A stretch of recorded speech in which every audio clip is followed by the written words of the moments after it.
YouTube, what's going on? HeirofCarthage here, and I am back with some exciting news. I do apologize, there hasn't been a video for a couple of days. Work has been a little crazy, just in terms of keeping me very busy all day. And then at night, I actually have tried to record a couple of times, but I've run into some crashes and some other issues. I think I have those worked out, so I apologize for the lack of content. But speaking of content, more content has dropped. So the Creative Assembly has hit us with an announcement of a new DLC coming for Total War Warhammer 2, which will release on December 3rd, and it is the Twisted and the Twilight DLC. Now, as the name suggests, we will be seeing the Twisted here, which is going to be the Skaven, and the Twilight being the Wood Elves, and it's going to introduce some new legendary lords. We will get to those in just a moment. We are also going to be able to see a rework for the Wood Elves as far as an old world rework that will come out as alongside the DLC, but will not be part of the DLC. So for anybody already owning the Wood Elves, obviously you can take advantage of the rework to the Wood Elves that will be available. So let's jump into what do you get with the Twisted and Twilight DLC. Well, there are two new legendary lords. Well, kind of three, but it's really two.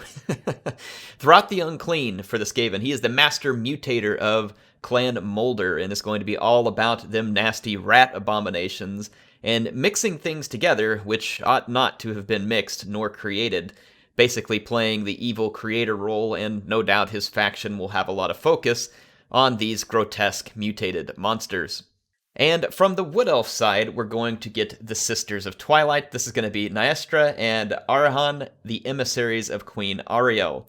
One, of course, being the nice one, and the other one being the rather angry one. So I'm sure we're going to have fun seeing these two characters pitting their different personalities against each other while actually being part of the same unit.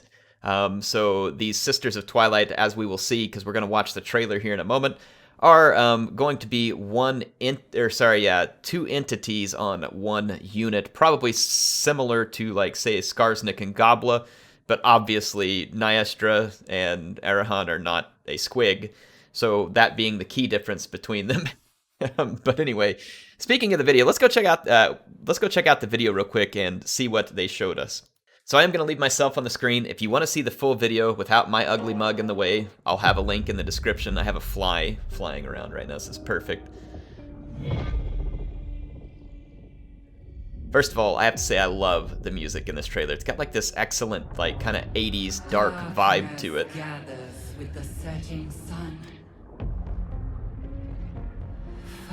So here's our Sisters of Twilight. Clearly Skaven fighting Wood Elves, and there is going to be Ariel. Here's Throt the Unclean. Some of his mutations. Again, our Sisters of Twilight being represented here on their dragon mount. Have a Zote here, it's another unit. Blade Singers, Stag Knights. That's going to be our Brood Horror, I believe. Spell Weaver, new lord for the elves. Ariel.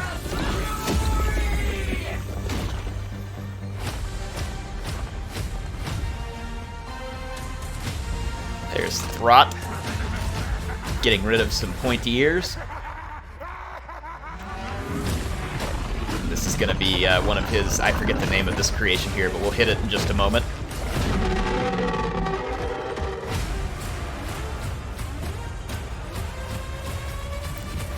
So yeah, that's our trailer for the Twist and the Twilight, and I have to say, we get to see quite a lot there, and there is some interesting, I think, things we can pull from it. So let's go through this real quick. I mentioned the two legendary lords, so we'll bounce back over here. It says powerful new units and heroes for both the Skaven and the Wood Elves, including Brood Horrors, Mutant Rat Ogres, Pack Masters, Wolf Rats, and the terrifying Gorich for the Skaven. And then we get Zotes, Great Stag Knights, Blade Singers, Spellweavers, and Queen Ariel of Athel-Loren herself. And then, of course, we're going to have an old world update for the Wood Elves. Now, there's a whole bunch of frequently asked questions here. You should probably go check these out. I think the key one here is it is released on the 3rd of December. It's probably the one that you want to take away from this. Let's hit a couple other things here just real quick. It says, what new mechanics will Throth the Unclean bring to the Twisted and the Twilight? It is the Flesh Laboratory. So imagine kind of like your existing Ikit Claw Laboratory. A similar thing is what it sounds like, except that you'll be using it to shape and customize all your monstrous units or just units in general by mutating them. And mutating them, it looks like, comes with the ability to mutate them into something better, but there might be negative traits that come along with it. It says here you can recycle units for raw materials so that you can get rid of ones that you think no longer serve a purpose and try and use them towards something better. And then there's vats where you can grow these things as well. And apparently it operates off a mechanic called growth juice, because they mentioned that down here. It says, what new mechanics will the Sisters of Twilight bring? Well, they're going to bring the Forge of Daith. Apparently these two sisters are quite the customers of Daith, who is the great forge master, apparently, for the Wood Elves. And he's the master smith of Val's Anvil. And he can smith these awesome pieces of equipment, and that is what the sisters will have access to. There are dilemmas that will pop up, and they can choose on how to act with these dilemmas, and the results, of course, determine the type of equipment that they will be getting from Daith. So pretty interesting idea there. Now, here is the big news that I want to get to, which is, it does mention here, so let's hit this. The free content that will be released alongside the DLC. It says the release of a Skaven chieftain hero and the malevolent Lord, legendary Lord Drycha, or Drycha, I don't know exactly how to pronounce that, and they said that they'll give us more information soon, so we're not going to get a lot more on that at the moment, but that's what we should expect for the free LC. Or it's always weird to say free LC. It's not free loadable content, but whatever. That's just what the name has become. Now, as far as what is in the Old World update, they have reworked Amber and technology. I'm not going to go into this into great detail. You can read it here, but essentially you don't need Amber for buildings or units anymore, which is going to be great. Frees you up to kind of create more of the Wood Elf armies that you want. There is still Amber, but it's based only on these technologies, very specific technologies. It's going to be awarded slightly different. And then they have a new Healing the Forest mechanic. All right, so let's get into this Healing the Forest thing. In Mortal Empires, the Wood Elves still need to heal Atherlorn and restore the Oak of Ages. However, to do so, they have to travel the world and heal special forest regions that are spread around the map.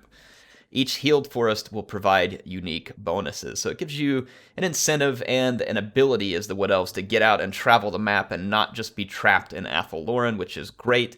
It says that forest health can be built up over time through various actions. Let me cover these real quick. It is securing its borders, building certain buildings. Once it gets to a certain level of restoration, there is a ritual you can perform to permanently heal the forest. So that is going to be a nice thing. There's also these new things they introduced called forest encounters.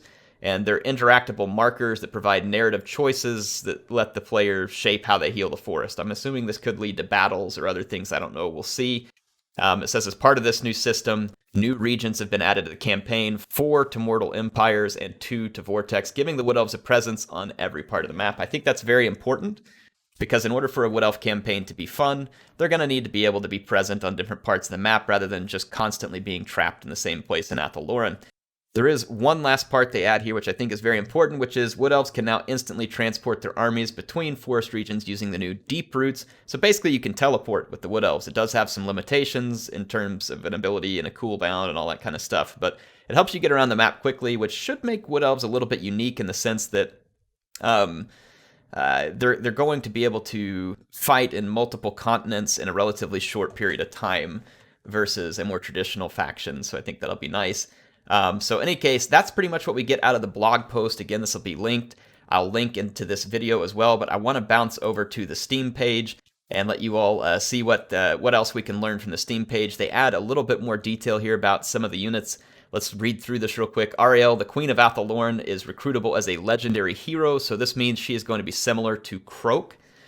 She is a powerful spellcaster, again, similar to Croak, but she's also a melee hero too, which, honestly, I mean, Ariel looks freaking awesome. In the video that we saw, she looks awesome. I'm really excited for Ariel. I wanted her to be the Legendary Lord. They put her in as a Legendary Hero. I can tolerate that. Not something that's really going to be too much skin off my back. We get Spellweaver, which, again, we saw, which looks a lot like a Spell Singer, but it's a Lord, essentially, and they can wield the different lores of Life, Beast, Shadow, Dark, and High. So basically it gives the Wood Elves a new Lord choice, which is pretty cool. Zotes we saw, which was basically the dragon ogre looking thing that's kind of like a turtle. um, Powerful monstrous beasts who have access to Lore of Life spells, so they have bound spells on them. Great Stag Knights. I was really excited for this one. This is a heavy Wood Elf cavalry, which in my opinion looked like a monstrous cavalry from what we saw in the video. Use it to penetrate lines and decimate lighter cavalry. This is a cool ad. Wild Riders are definitely a cool unit, but they're the only real cavalry option, and so it's kind of neat to see cavalry options coming in.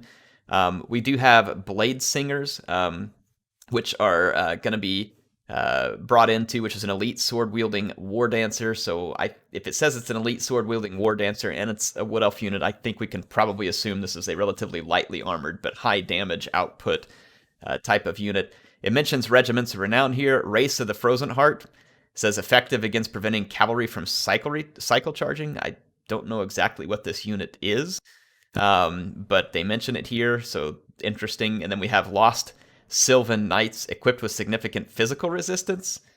I'm assuming that this may be the Great Stag Knight Regiment of Renown. And then the Enigmas of Gyran, and it tells us they're elite Zotes with more powerful spells from the Lore of Life. So again, we don't know exactly what that means, but better spell on them, so very interesting. That is for the Wood Elves, of course. Now, when we get down to Throt the Unclean, it basically tells you that Throt has this eternal hunger that keeps growing, and it's because of a lifetime of mutated himself.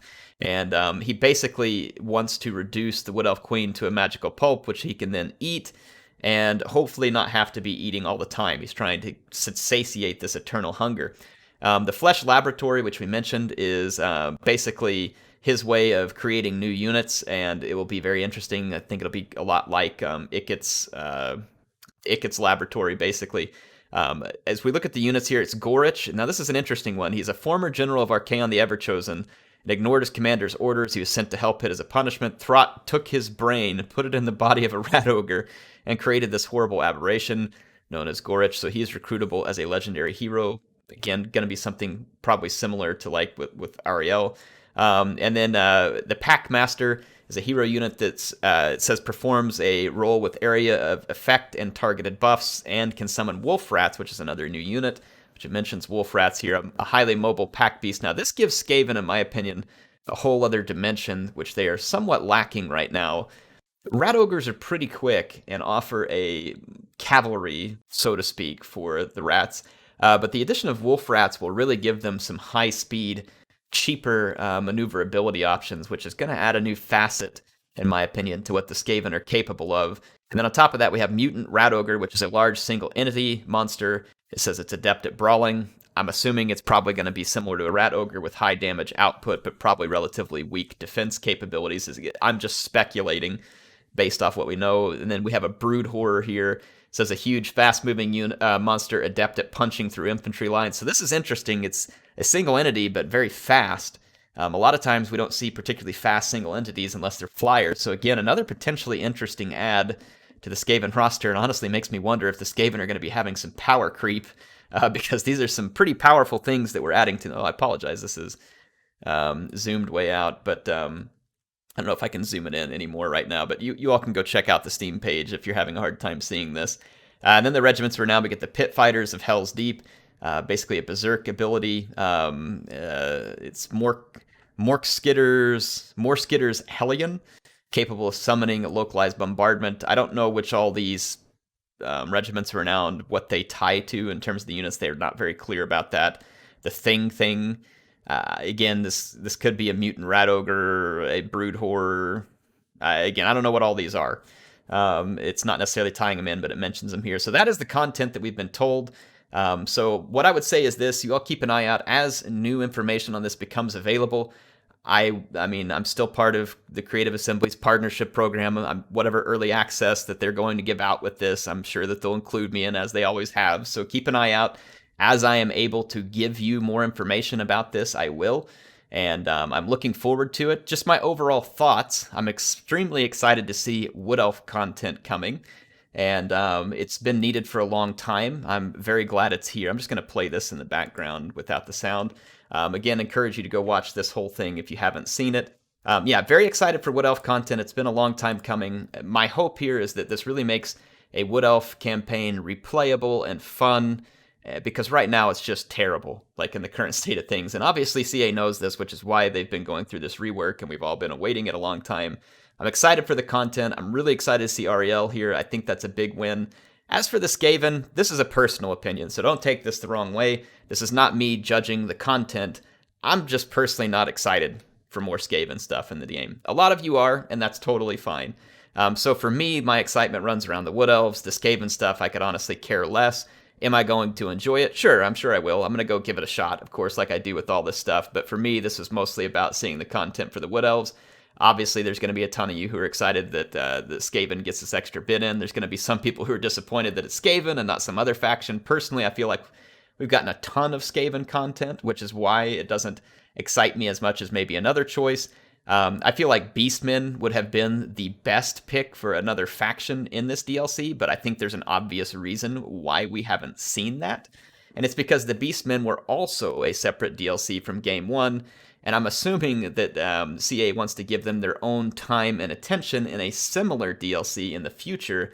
In fact, I kind of wonder if we will see that DLC in Game 3. This, again, just pure speculation on my part. Because the Beastmen are kind of tied to Chaos, I expect that we'll see a lot of those factions like Norsca and Beastmen probably touched in Game 3, but I could be wrong. Maybe that comes before then. Again, I'm not speaking with any official knowledge. This is just speculation on my part. I don't think that Creative Assembly has given us an answer one way or the other on whether or not we will have more DLCs in this game. But again, if that's known, feel free to comment it. Anyway, that's just my thoughts so far. I am very excited.